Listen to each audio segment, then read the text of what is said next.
নমস্কার বন্ধুরা, আশা করছি তোমরা ভালো আছো ও সুস্থ আছো।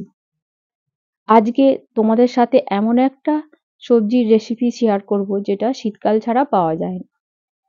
সেটা হলো পুঁই গাছের ফল। তো আমরা এক কথায় বলি পুঁই মেচুরি। চলো দেখে নিই এই রেসিপিটা করতে আমাদের কি কি সবজি লাগছে। শিম, বেগুন, আলু, মেন হচ্ছে পুঁই মেচুরি, মূলো আর কুমড়ো সব ডুমো ডুমো করে কেটে নিয়ে। এরপর লাগছে কাদা চিংড়ি। তো আমি আগে থেকে নুন হলুদ মেখে রেখে দিয়েছিলাম। গ্যাসটা অন করে কড়াই বসিয়ে দিয়েছি, তাতে পরিমাণ মতো তেল দিয়ে তেলটা গরম হয়ে গেলে তেলের মধ্যে মাছগুলো ছেড়ে দেবো ভাজার জন্যে। এখানে মাছগুলো ভাজার সময় আমি গ্যাসের ফ্লেমটা লো করেই ভাজবো। দেখো মাছগুলো আমাদের ভাজা হয়ে গেছে। এরপর আমি অন্য একটি পাত্রে তুলে নেব। আবারও পরিমাণ মতো তেল দিয়ে তেলটা গরম হয়ে গেলে 1 চামচ দিয়ে দেবো 5 ফোড়ন, একটা তেজপাতা কেটে দিয়ে দেবো আর 2টো শুকনো লঙ্কা। ফোড়নটা ভাজা হয়ে গেলে তারপর দিয়ে দেবো 3-4টে রসুনের কোয়া। রসুনের কোয়াগুলো আধ ভাজা হয়ে গেলে প্রথমে দিয়ে দেবো আলু কুচোনো, তারপরে দিয়ে দেবো পুঁই মেচুরি কুচোনো, মূলো, পরপর সবজিগুলো আমি দিতে থাকবো। তারপর দিয়ে দেবো কুমড়ো, দিয়ে দেবো শিম, দিয়ে ভালোভাবে নাড়াচাড়া করে ভাজতে থাকবো। গ্যাসের ফ্লেমটা লো করে সবজিগুলো ভাজতে থাকবো। তারপর দিয়ে দেবো একটা মাঝারি সাইজের পেঁয়াজ কুচোনো, দিয়ে আবারও ভালোভাবে নাড়াচাড়া করতে থাকবো। এই সবজিটা করতে কিন্তু কোনো জল লাগে না। এই সবজি থেকে যে জল বেরোয় সেই জলটাতেই পুরো রান্নাটা হয়ে যায়। তারপর দিয়ে দেবো কাদা চিংড়ি। কাদা চিংড়িটা আগে থেকে দেওয়ার কারণ হলো যে চিংড়ি মাছ থেকে যে রসটা বেরোয় সেই রসটা পুরো সবজির মধ্যে ঢুকে যায়, তাই স্বাদটা খুব সুন্দর হয়। সেই জন্য আগে থেকেই আমি এই কাদা চিংড়িটা সবজির মধ্যে অ্যাড করে দিয়েছি।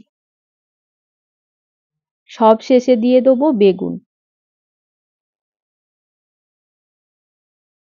কুচনো বেগুনগুলো দেওয়া হয়ে গেলে আবারও ভালোভাবে নাড়াচাড়া করে ভাজতে থাকবো। গ্যাসের ফ্লেমটা লো করে ঢাকনা দিয়ে ঢেকে 5 মিনিট মতো সেদ্ধ হতে দেবো।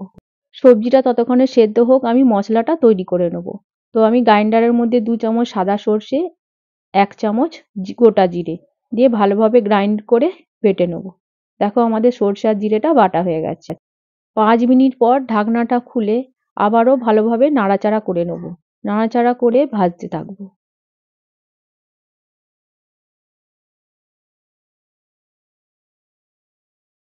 সবজিটা ভাজা ভাজা হয়ে গেলে দিয়ে দেবো স্বাদ মতো নুন। নুন দেওয়ার পর আবারও ভালোভাবে নাড়তে থাকবো। 2 মিনিটের মতো আমি সবজিগুলোকে আবারও ভালোভাবে ভাজতে থাকবো। এরপর আমি মশলাগুলো পরপর অ্যাড করে দেবো। তো প্রথমে দিয়ে দেবো সর্ষে আর জিরে বাটা, তারপর দিয়ে দেবো 1 চামচ হলুদের গুঁড়ো, 1 চামচ লঙ্কা গুঁড়ো দিয়ে আবারও ভালোভাবে কষতে থাকবো। মশলাটা বেশ কিছুক্ষণ কষিয়ে নেবো ভালোভাবে। সামান্য পরিমাণ মশলা দেওয়া জল অ্যাড করে দেবো। তারপরে দিয়ে দেবো পুঁই শাক। তো পুঁই শাকের পাতাগুলো ছিল নরম নরম, তাই না ফেলে আমি এর মধ্যে অ্যাড করে দিয়েছি। এরপর আমি গ্যাসের ফ্লেমটা লো করে 5 মিনিটের মতো ঢাকনা দিয়ে ঢেকে সবজিটা সেদ্ধ হতে দেবো। 5 মিনিট বাদে ঢাকনাটা খুলে নেবো। তারপর আমি দেখে নেবো যে আমাদের সবজিগুলো সেদ্ধ হয়েছে কিনা। খুন্তি দিয়ে ভালোভাবে নাড়াচাড়া করে নেবো। দেখো সবজিগুলো আমাদের সেদ্ধ হয়ে গেছে। এরপর আমি অ্যাড করে দেবো স্বাদ মতো চিনি দিয়ে আবারও ভালোভাবে নাড়াচাড়া করে নেবো। এইভাবেই আমাদের তৈরি হয়ে গেল পুঁই মেচুরি দিয়ে কাদা চিংড়ির চচ্চড়ি। তো শীতকালে এইসব সবজি তো খেতে সবারই ভালো লাগবে। তোমরা যদি এইভাবে এই মেচুরির চচ্চড়ি করো তো একবার করলে তোমাদের বারবার বানিয়ে খেতে ইচ্ছা করবে। আমি অন্য একটি পাত্রে ঢেলে নিয়েছি। চামচ দিয়ে তোমাদেরকে দেখিয়ে দিচ্ছি যে চচ্চড়িটা দেখো আমাদের কতটা ঘাঁটা ঘাঁটা হয়েছে। আশা করছি ভিডিওটা তোমাদের ভালো লেগেছে, আর ভালো লেগে থাকলে প্লিজ একটা লাইক, শেয়ার ও সাবস্ক্রাইব করবে। আর অবশ্যই এই রেসিপিটা এইভাবেই তোমরা ট্রাই করো, আর কেমন হয়েছে কমেন্ট বক্সে জানিও। নমস্কার।